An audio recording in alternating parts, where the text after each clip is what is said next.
شروع کرتے ہیں۔ ہم سب جانتے ہیں کہ قربانی محض ایک رسم نہیں بلکہ ایک انتہائی گہری روحانی عبادت ہے۔ اس تفصیلی جائزے میں ہم انتہائی مستند حوالوں سے قربانی کے اہم مسائل، فضائل اور اس کی شرائط کو بہت ہی آسان اور عام فہم انداز میں سمجھنے والے ہیں۔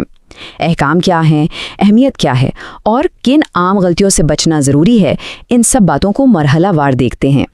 تو جلدی سے نظر ڈالتے ہیں کہ ہم کن کن باتوں کو کور کرنے والے ہیں۔ ہم ان 6 بنیادی حصوں پر بات کریں گے۔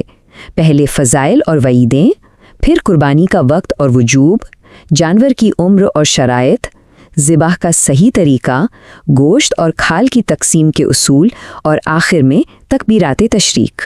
نمبر 1، فضائل اور وعیدیں۔ سب سے پہلے یہ جاننا بہت ضروری ہے کہ اس عمل کی اصل روحانی حیثیت اور اہمیت کیا ہے۔ ذرا جامع ترمذی کی اس نہایت خوبصورت حدیث پر غور کریں۔ اس کے مطابق قربانی کے دنوں میں اللہ تعالیٰ کو خون بہانے سے زیادہ کوئی اور نیک کام پسند نہیں ہے۔ سبحان اللہ، ذبح کے وقت خون کا جو قطرہ زمین پر گرتا ہے نا، وہ زمین تک پہنچنے سے پہلے ہی اللہ تعالیٰ کے ہاں قبول ہو جاتا ہے۔ اسی لیے تو زور دیا جاتا ہے کہ قربانی خوب خوشی اور کھلے دل سے کرنی چاہیے۔ اچھا، اب جہاں اتنی فضائل ہیں وہیں استطاعت ہونے کے باوجود قربانی نہ کرنے والوں کے لیے ایک سخت وارننگ بھی ہے۔ ابن ماجہ کی حدیث کے الفاظ بڑے واضح ہیں کہ اگر کسی کے پاس مالی وسعت ہے اور وہ پھر بھی یہ فریضہ ادا نہیں کرتا تو اس پر سخت ناراضگی کا اظہار کیا گیا ہے، یہاں تک کہ وہ ہماری عیدگاہ کے قریب بھی نہ آئے۔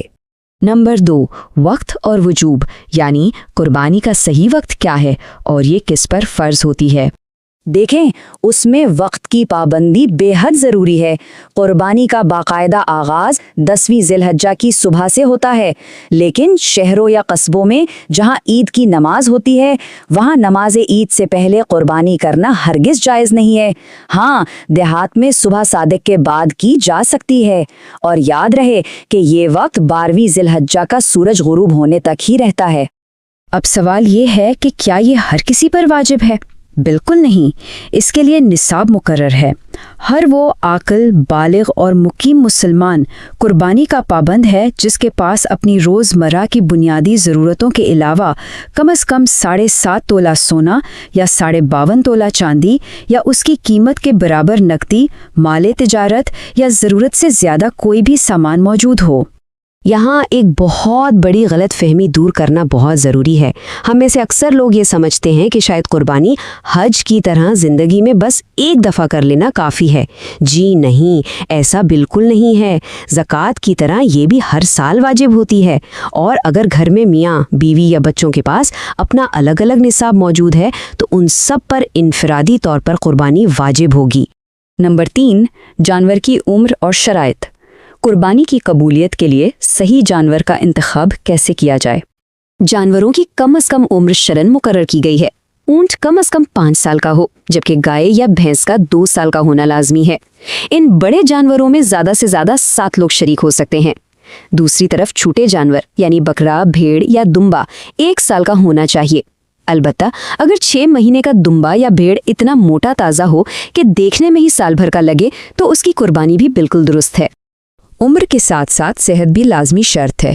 جانور ہر قسم کے ظاہری اور نمایاں عیب سے پاک ہونا چاہیے، یعنی اگر مکمل اندھا ہے، سخت لنگڑا ہے، جس کے اکثر دانت گر چکے ہوں یا جو پیدائشی طور پر کانوں کے بغیر ہو، اس کی قربانی نہیں ہو سکتی۔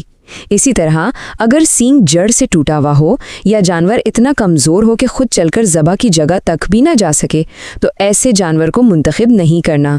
نمبر 4، ذبح کا طریقہ۔ یہ مرحلہ سراسر احترام اور کچھ خاص ضوابط کا متقاضی ہے۔ یہ ایک بہت ہی حساس معاملہ ہے۔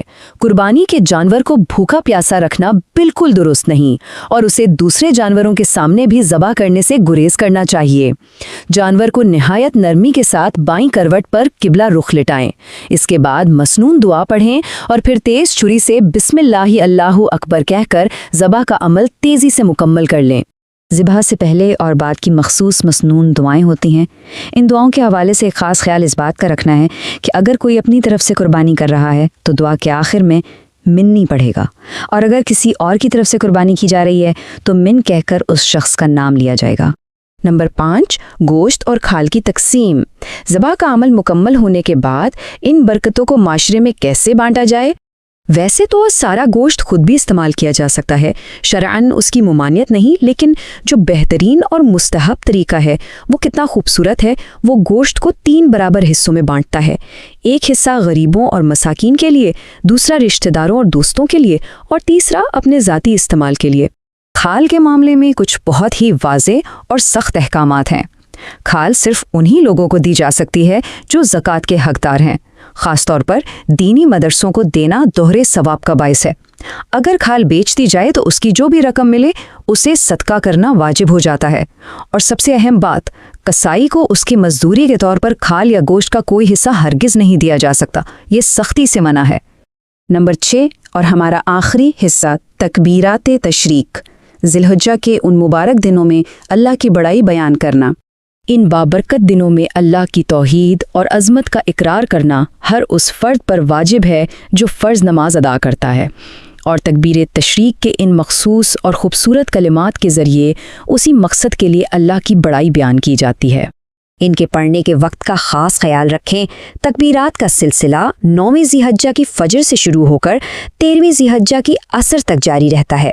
اس دوران ہر فرض نماز کے فوراً بعد 1 مرتبہ تکبیر پڑھنا واجب ہے۔ مردوں کے لیے بلند آواز سے اور خواتین کے لیے آہستہ آواز سے پڑھنے کا حکم ہے۔ اگر امام پڑھنا بھول بھی جائے تو مقتدیوں کو چاہیے کہ وہ تکبیر ضرور پڑھ لیں۔ تو ان تمام باریکیوں اور احکامات کو سمجھنے کے بعد اب ہمیں خود سے ایک بہت اہم سوال پوچھنا چاہیے، کیا ہم محض ایک جانور کا خون بہا رہے ہیں اور کچھ گوشت تقسیم کر رہے ہیں، یا حقیقت میں اس قربانی کے ذریعے اپنے اندر تقوی اور پرہیزگاری کی اس روح کو اپنا رہے ہیں جو اللہ کو مطلوب ہے؟ کیونکہ اصل مقصد تو وہی تقوی ہے۔ ان باتوں پر ضرور غور کیجیے گا۔ اس تفصیلی جائزے میں ہمارے ساتھ رہنے کا بہت شکریہ۔